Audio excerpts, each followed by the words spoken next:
Hello, this is Tony Heller from RealClimateScience.com. In his novel 1984, George Orwell wrote, "The party told you to reject the evidence of your eyes and ears. It was their final, most essential command." I posted these images on Twitter showing how the Petermann Glacier in Greenland has been growing about 3 meters per day over the last 11 years. This is where the ice edge is now, and this is where it was 11 years ago. The press and academics don't want to talk about this, so they claim the exact opposite is occurring. On May 9th of this year, Earth.com reported a shocking study of the Petermann Glacier, saying it's rapidly melting, which signals even worse sea level rise.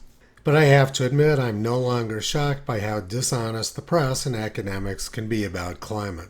I got an interesting response to this on Twitter. "Hi, Mr. Heller. Could you explain to me how this fact refutes global warming?" I mean, the meteorological data stands on its own. Earth is warming up, and physics teach us that it's caused by the amount of greenhouse gases in Earth's atmosphere. And he posted a composite of 6 different graphs which all showed a very similar rise in global temperature over the last 170 years. I wasn't tweeting about global temperature, I was tweeting about an expanding glacier in Greenland. The purpose of this graph seems to be to give people who believe in man-made global warming an excuse to avoid looking at any other evidence. But as long as he brought the subject up, let's examine this graph. It looks nothing like the 1974 graph from the National Center for Atmospheric Research, which showed 1970 colder than 1870. NASA and the other 5 groups in his graph have completely erased the post-1930s global cooling, which was reported in 1974 by NCAR. National Geographic published a very similar graph in 1976, which showed 1976 temperatures no warmer than 1900. Keith Briffa's temperature reconstruction from around 1998 showed something very similar. The warmest decade of the last 600 years was around 1940, and then temperatures plummeted after that. In his wildly fraudulent hockey stick, Michael Mann famously hid most of the decline after the 1940s. Michael Mann wanted to show global warming, so he erased temperatures, which wrecked his story. In 1974, the director of the National Center for Atmospheric Research wrote this.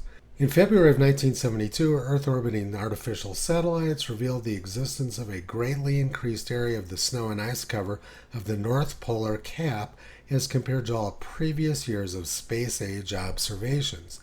The Earth may have entered a new little ice age.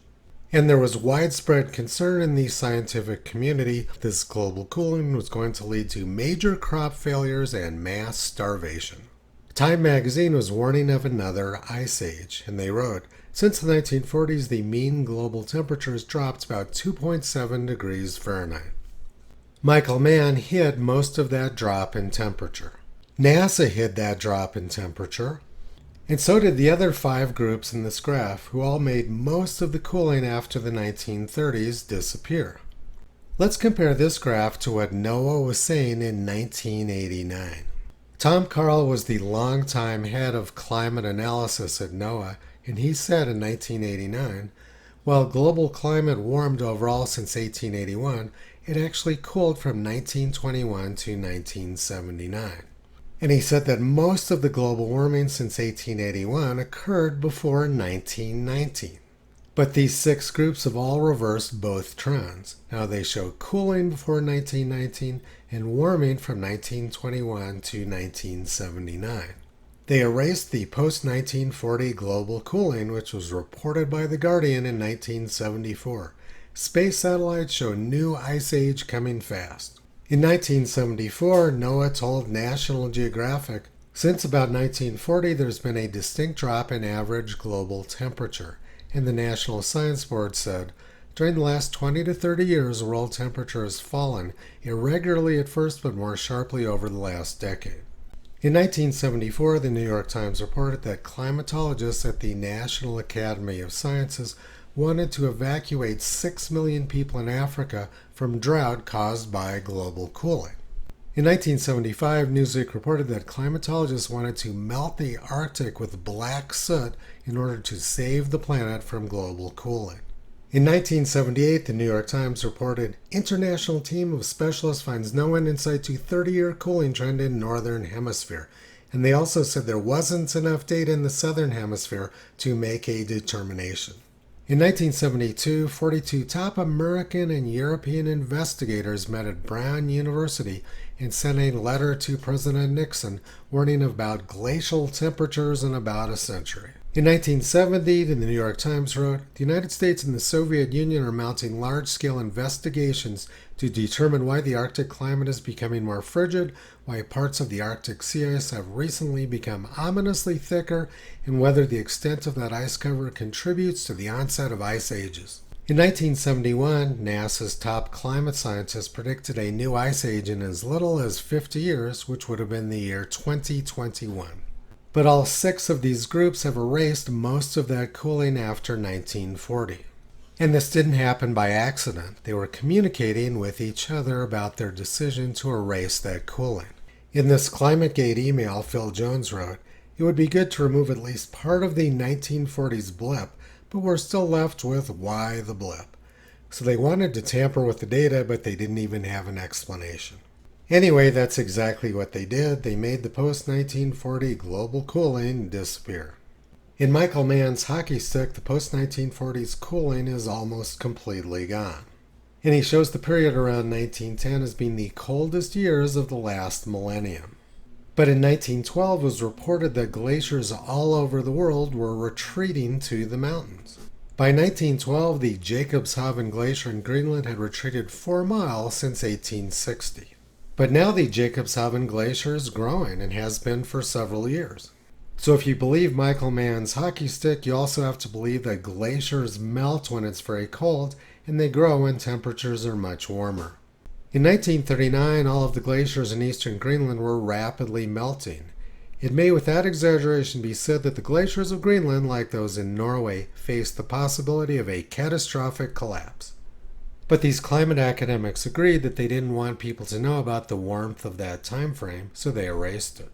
In 1912, the New York Times blamed the sinking of the Titanic on a very warm winter and summer around Greenland, which caused a lot of icebergs to form. They said that during the summer of 1911, southwest Greenland reached 94 degrees at midsummer.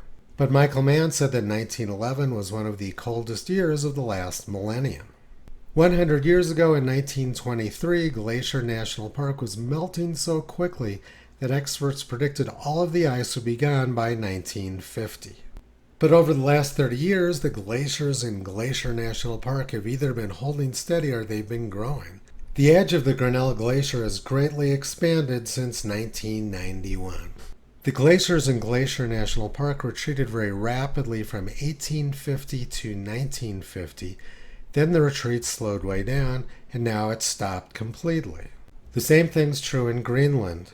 The Jacobshavn Glacier retreated very rapidly from 1850 to 1950, but now the Jacobshavn Glacier is growing. National Geographic reported that the glaciers in Austria retreated very rapidly during the first half of the 20th century. The same thing occurred in Norway, very rapid retreat by 1946. If you want to believe these graphs, you also have to believe that ice melts when it's cold and ice grows when it's warm. Ice doesn't lie, but climate scientists do. Toto has been pulling back the curtain on the climate scam for more than 15 years. You can visit him, Kyrie, Caesar, Toki, Upala, and the 4 new puppies on the web at realclimatescience.com.